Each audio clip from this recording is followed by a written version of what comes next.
He say, she say, we say, I say, hearing out them points of views when I see it my way.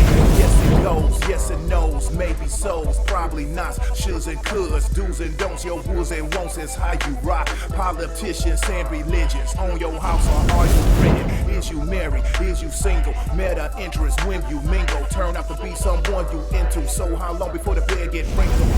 Children when they tripping, is it time out or do you whip them? Opinions and decisions, hunches, intuitions, may or may not get it, cause people's experience different. Check the prejudice at the door. Speak the time when you give the flow. Tell the truth if it's sweet or sour, cause the hour we spitting that fire.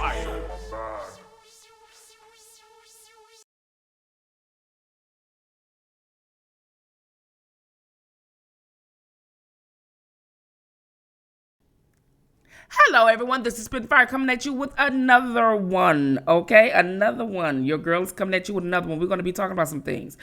Yeah, I do have on my Snuggie again. I do have on different clothes up under here, but I do have on my Snuggie again. This is one of my favorite. It's a vent right here. It is cold. It just, all the air comes right here, and I just have the divider here to try to stop it or whatever. So I do have different sweaters, but it don't keep me warm like this. I'm anemic and I have to keep warm, okay? And this is one of the ones. I'm trying to find a different color one so I can give you guys some different looks, because I don't want people to think I'm coming over here looking the same or whatever or whatnot. But anyway, they say what they want to say anyway.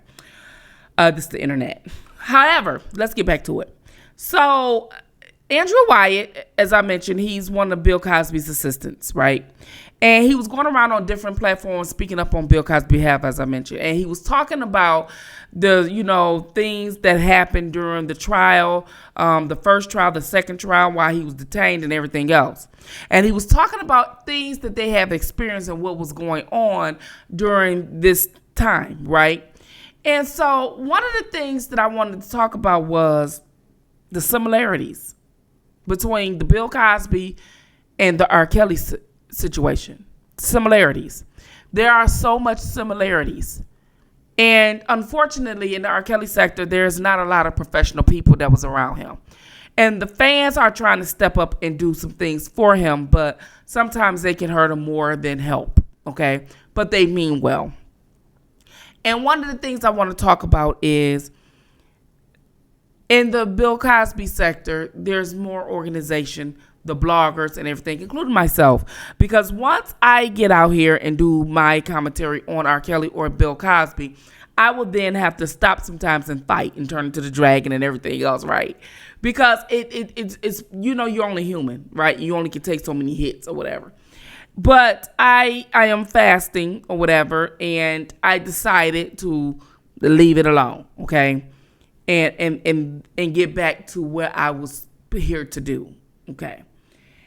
One of the things that I was talking about was Andrew Wyatt and how he was going on different platforms. Now, if you don't know, he was on Nicole's View several times, and he was on Dr. Boyce Watkins last night or early this morning. I watched that entire interview, and when I say it was, I laughed, and I cried. And here's why I laughed. No, here's why I cried. I'm going to say the cry first. I cried because it was sad that these two men were done the way they were done in the media. And we as people let them go. We as people gave up all the rights to which we have fought for on just the belief of women. We as people just went off of what was said in the media. And the media is going around believing it because the memo was passed around. And people often want to write stories and articles to make a person look bad. And I found that to be interesting. I found that to be problematic when I heard that. And I started crying because I was thinking about R. Kelly. I was really thinking about R. Kelly. And I was thinking about, wow. And I was mad at myself for just getting sidetracked a lot. I was mad at myself for a lot of different things. But when you supposed to blog with people you don't know and people infiltrate things or whatever, it's so funny.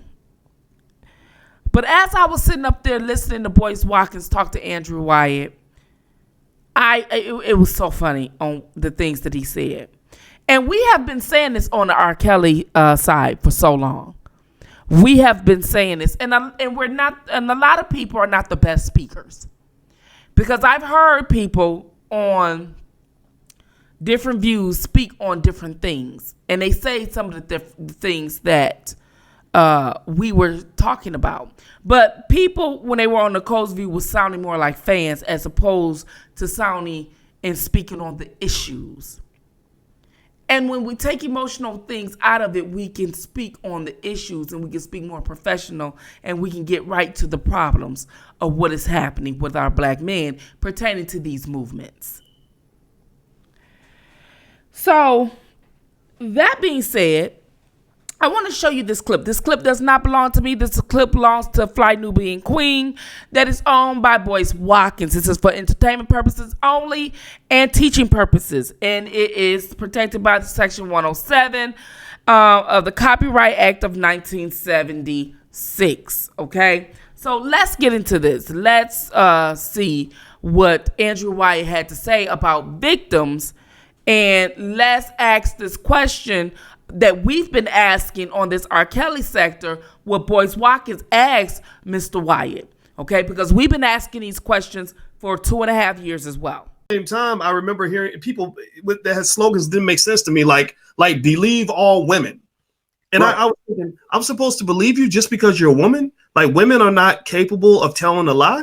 And so when you buy into those hashtags and slogans, it seems to me that you're gonna have a situation where the pool of accusations can't be trusted because it's highly tainted by people that have the wrong incentive. Can you kind of speak on some of that? And maybe in terms of things people should know about, because to me, we know everything about Mr. Cosby that the media wants us to know. What about the accusers? Why is it wrong to ask questions about the accusers? The media told me when we were bringing it up, it's called victim shaming, re-victimizing a victim to ask them a question. So you mean to tell me if a woman accuses a man of rape or sexual assault, the police is not, or the detectives are not supposed to question her? How do you get a valid kit done on her if you don't ask her what happened? She just says it happens and it's true, it's valid. And they told us we're not vetting none of these women. Every media outlet, we had reports. One of the women who testified at his second trial where he was convicted, Shalene Lasha, we showed pictures, you could Google her online, where she was on crack. She was on cocaine. She was living on the streets. Gloria Allred, she calls in and sees the ad running on television in Los Angeles, as she stated in her testimony, and she calls Gloria Allred. They get her cleaned up. You had Judges Baker Kennedy, who was one of the 404B witnesses in the second trial. She said, me and my on the witness stand under oath. She lives in Los Angeles. I've done every drug named the man, LSD, crack, cocaine, I pop pills. Me and my girlfriend, we was out searching for big black men. That's what the big black man, the big black brutal buck, basically. She said, I cannot remember if Mr. Cosby raped me or if it was consensual because I was high on drugs. Wow. She says it's in her testimony. Another woman in the trial, one of the 404B witnesses, she comes in and says, look, I don't remember anything what happened. I slept for 3 days. My family did not, Lisa Lott Loveland out of Vegas, my family did not wake me up for 3 days. I was with Bill Cosby. He was mentoring me. He started rubbing my hair. I fell asleep. and he left me there. I can't say if he raped me or not. Now the judge is saying that these 404B witnesses, their testimony, he's telling the jury, well, their testimony is not a part of the trial. You're not to remember that and take that into deliberation. How can I say something like that when I see women crying on a witness stand? Janice Dickerson. This is a woman who wrote a book, Second Trial, 404B witness, writes in her book, Bill Cosby had me in Lake Tahoe. She told him she wanted to be a singer. He flew her. She was shooting in some country, some film ad, some commercial ad. She flies to Lake Tahoe. She wanted to meet Phyllis Hyman. Mr. Cosby introduced her to Phyllis because she claimed she wanted to be a singer. Well, she comes to Mr. Cosby's hotel room. This is what she writes in her book. She wanted to have sex with him. He blew her off and closed the door in her face. She stated, I went to my room, popped 2 Quaaludes and drank a bottle of wine and went to sleep. They said, Miss Dickerson, you wrote this in your book that he blew you off. She says, it's called poetic licensing. I made it up to get a paycheck. Wow. She accused Sylvester Stallone of being the father of her child. And then she had to come back and eat those words when they did a DNA test and found it not to be true. This is a supermodel, Janice Dickinson. So media would sit in the courtroom, Dr. Watkins. I'm sitting in that courtroom and I'm hearing them sharing stories. And they're telling the New York Times reporter, hey, you don't write this story, to the New York Post reporter. I'm going to write this story and we got to make him look guilty. They huddled up. They went to lunch together. Associated Press, the CNN, Marianne Haggerty with NBC. And that's why we say NBC stands for No Bill Cosby. Marianne Haggerty, she comes and she's the producer booker for NBC, been with them for years. He flies all of the women in, pays for handlers, car service, hotels. They're hanging out in Philadelphia like they're rock stars. Now, these are supposed to be victims. Victims now. Victims walking around like rock stars. Not sad, not crying. They're doing interviews, taking photos, signing autographs. You know, I can't make this up, man. As you can see, he was mentioning about how they were flew in and how they were going around prancing like they were rock stars, signing autographs and everything else. They lived a celebrity life. Even if it wasn't but 15 minutes of fame, being part of Bill Cosby made them famous. But, you know, it's so funny that these men have the same stories. I'm not understanding this. I'm not understanding this. So I want everybody to pay attention to this now. I want the ops and I want the supporters. I want them all to pay attention to this because it's not about your personal belief. It's right. It's about the law.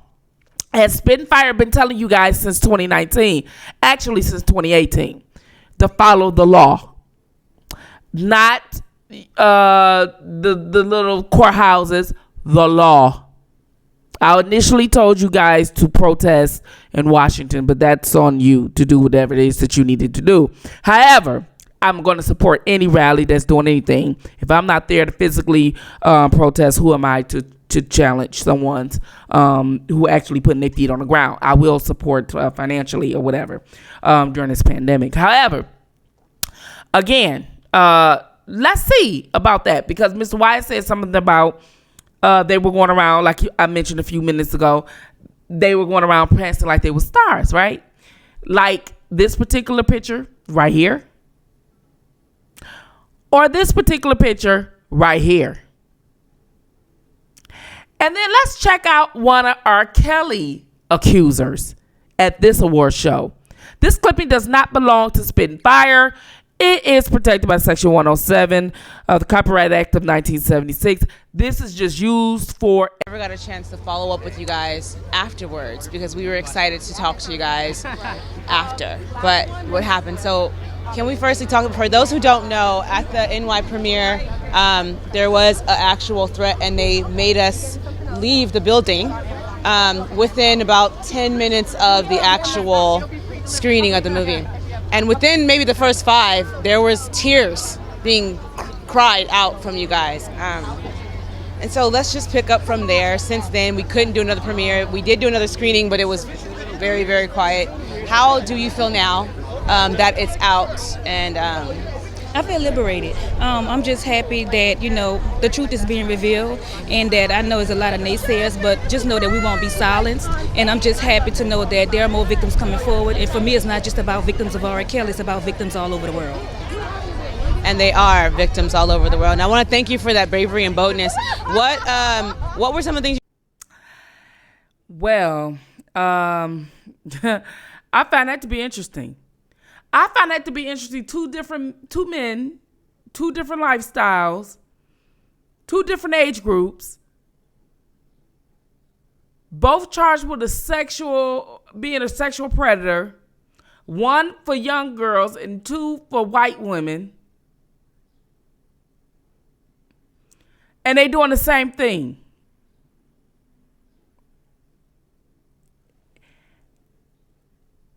This remind me when I begged you guys that this is not what you want. That they're setting up our black men. And not only did I'm showing you this to show you that everything that I've been speaking of and everything that and Mr. Wyatt has been talking about is true. Remember when I did the video on the networks, I told you who owns who did that, and all that kind of stuff. And remember when I said Disney owned this and AT&T owned this and CBS owned and all this and that. And he's seen how all of them was in the courthouse and they said we got to write this to make him look negative. And I told you that there was somebody behind this to make sure these men are taken down, and they got paid by the media.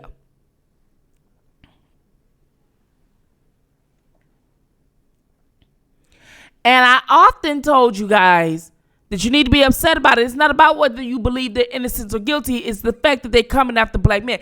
And you guys sat up there and you guys were so emotional about what personally happened to you and all this and that. And I said, hey, you still got men in your family. Hey, you don't just want to believe women. Hey, I told you. But you was over there listening to that guy who was speaking something totally different where he at. I'm just saying, I digress.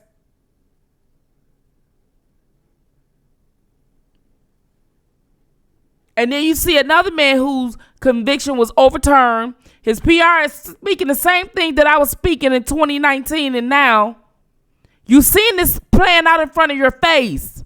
I'm going to need you to get out your emotions. I'm going to need you to get upset. And I'm thinking that this rally that's in New York, this one right here, let me put it up on the screen right quick, right here.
I'm thinking that that rally really needs to be not for R. Kelly. I'm thinking that that rally needs to be awareness that men are under attack. I think that the rally should be not just to the courthouse and to whatever. My suggestion would be to at the news media, NBC, CBS. I believe that everyone that attends the rally should be like, women lie too. Men are under attack. Black men are victims of systemic judicial system. I believe we know that they are concocting to put away black men, specifically wealthy black men. And that the news, unfair news reporting, biased news reporting, we don't believe women, we believe evidence. I believe that that's what that rally should be for. In addition to holding the R. Kelly signs as well, and Bill Cosby, even though he's been released. That's just my suggestion. I hope someone take heed to it. Let's move along.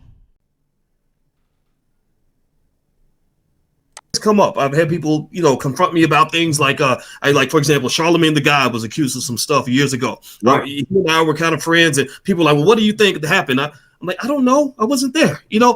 Russell Simmons, I'm friends with him. Well, what do you think about what Russell Simmons was accused of 30 years ago? I'm like, I don't know. And then I ask the question that I think is pretty logical. My wife's a professor too. These are the questions we ask.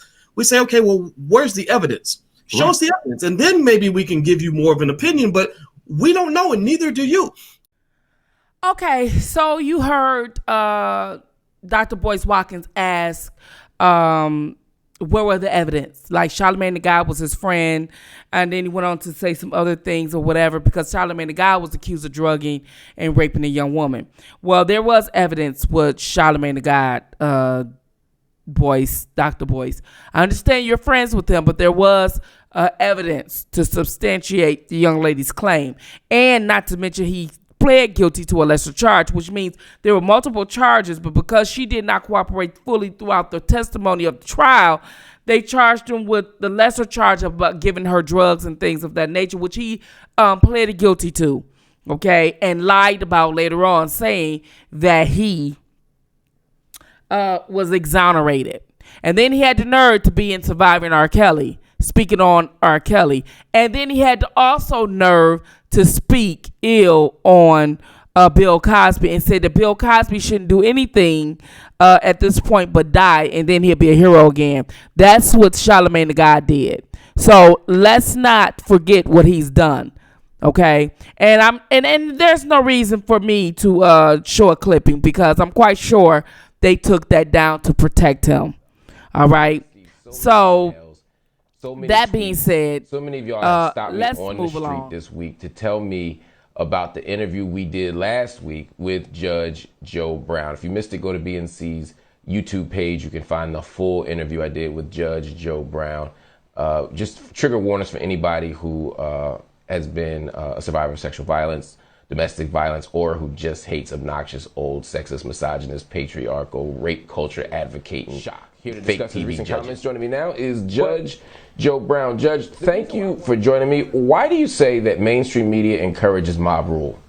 I've talked to 43 lawyers around the country, 17 judges, and I haven't found one that was shocked by the verdict. Most saw the same thing that I did from day one. This never should have gone to trial. It's a travesty. It's a violation of due process and American law.